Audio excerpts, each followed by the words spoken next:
He kind of entered my personal space and was like, okay, this feels a little awkward. At one point he said, we're gonna watch the news and we're gonna see if you're on the news. Let's see if anyone misses you. And I had been kidnapped 8 hours earlier, so of course I wasn't on the news at that point. I sort of knew when he was sleeping was going to be the most feasible time. Hey guys, welcome back to my channel. Evil lurks in places we can't always predict. Let's be honest, we can't always be on guard, forever thinking of horrifying scenarios and being prepared for the worst. That's not a good way to live. It's very stressful, especially when you're young and free. It's nice to live your life to the fullest and not worry about anything. Unfortunately, some people are truly vile, and they abuse our desire to be relaxed and worry-free. One morning, Kara Robinson was enjoying a day at her best friend's house when she went out into the front garden to water the flowers. She was barefoot and dressed in her pajamas. There, something would happen that would change her life forever. But there's a difference in this case. Kara escaped. She's a survivor and a law enforcement officer who has a lesson for everyone watching. Without further ado, let's dive in.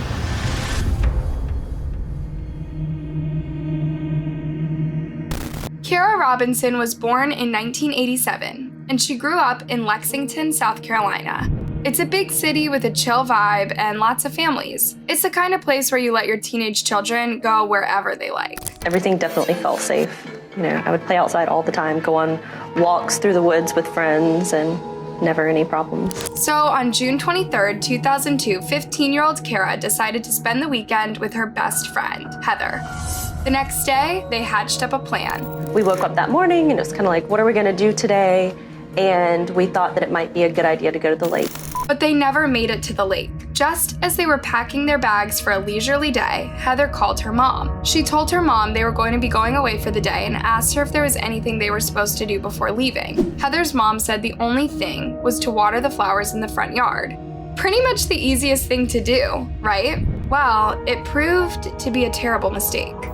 Heather had to go take a shower. I went and watered the flowers for her. Kara went outside wearing just her pajamas. It was just a quick few minutes watering the plants, then back indoors. As she was watering the flowers, she saw a Pontiac drive past Heather's home and out of the neighborhood. Just then, a few minutes later, the car was back. This time, it pulled into the driveway. A well-dressed man got out of the car holding a stack of magazines and approached Kara. So he came over to me and he said, I have some magazines and I saw you outside, and so I wanted to give these to you. Is your mom or dad home? And I said, no, this is not my house, this is my friend Heather's house. And he said, okay, well, what about her mom? Is her mom here? He seemed to be very interested in whether adults were around, right? Unfortunately, Kara didn't suspect anything until it was too late. She simply told him Heather's parents were away too.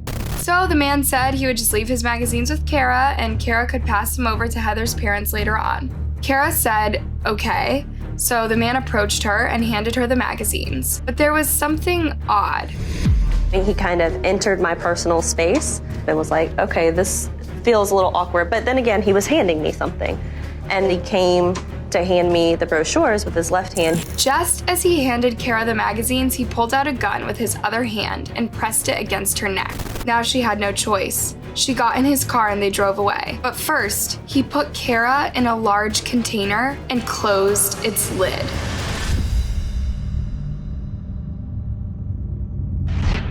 As he drove to his apartment, Kara sat curled up in a panic attack, trying to listen to anything that could work as a clue. Pretty familiar with the area, and so I tried to pay attention to where he was going. That way I would know where I was.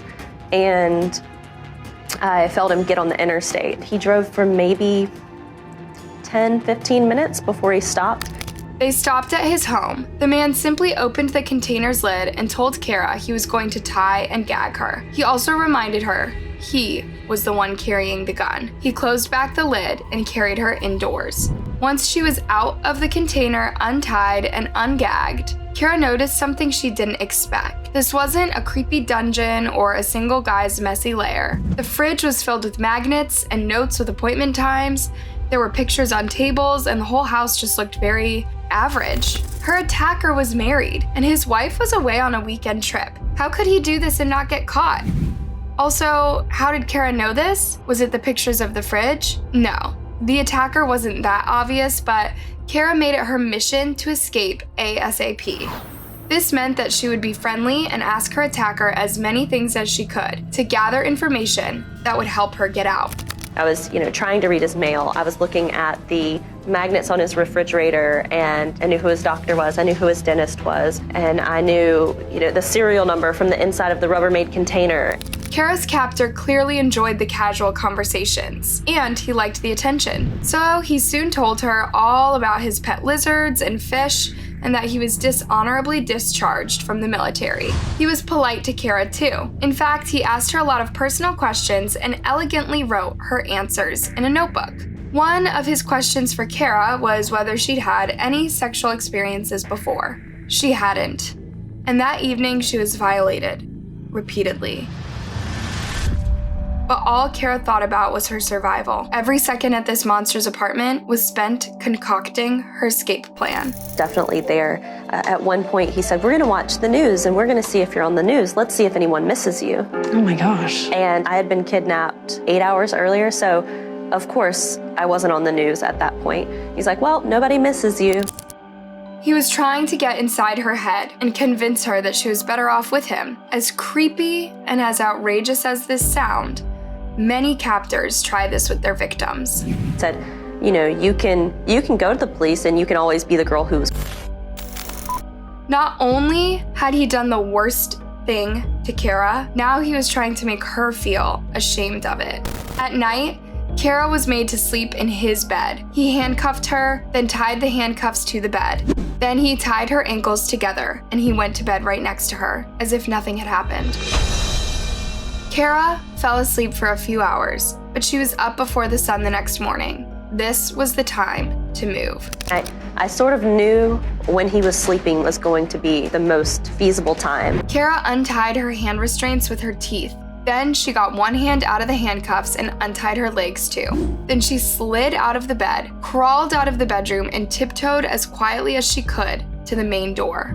But this was a double door, and the first one was an accordion-type metallic door. Kara knew this would make a sound and wake her attacker up, so she quickly opened the two doors together and made a run for it. And I knew that door was going to make noise whenever I closed that accordion door. So basically in one motion, I closed the door and opened the other one. And his bedroom window looked out onto the front door, basically. Kara thought he could even shoot at her from his bedroom, so she ran as fast as she could and clung to the first driving car she could see. The handcuffs were still dangling from her wrist. She told the two men inside the car what had happened, and they drove her straight to the police. At the station, Kara thought she could finally speak, but the officer didn't believe her. The deputy that was there, I felt he did not believe anything that I was saying. I was like, I still have handcuffs on one of my wrists. But as more officers listened to Kara's story, it was clear they had to take this into consideration. Also, they called Kara's mom. Now, it was clear Kara had been missing for almost 24 hours. Before they could reunite, the police took Kara back to the attacker's neighborhood, but she couldn't pinpoint the house anymore. She was traumatized, and when she ran so fast that she never looked back. The police took Kara to the hospital, but she didn't give up on finding the man. She told the police all the clues she remembered from his home: the magnets, the mail, the serial number, and something else. I knew that there was a woman living there. I knew that she had red hair, because I saw the long red hair and the hairbrush. The attacker's apartment was part of a larger complex, and the police tracked down its manager. Within minutes, the officers were at Richard Ivanit's door. By now, Ivanitz had left his house, but the police were inside, and they had all the clues they needed to make an arrest. Began to gather information about where he worked. Got some cellular telephone records, different cars he had access to. They noticed a locker. When they opened it, they discovered the true level of horror that surrounded Richard Ivanitz. He was a serial killer. Back in 1997, he had murdered two sisters, Kristen and Catherine Lisk.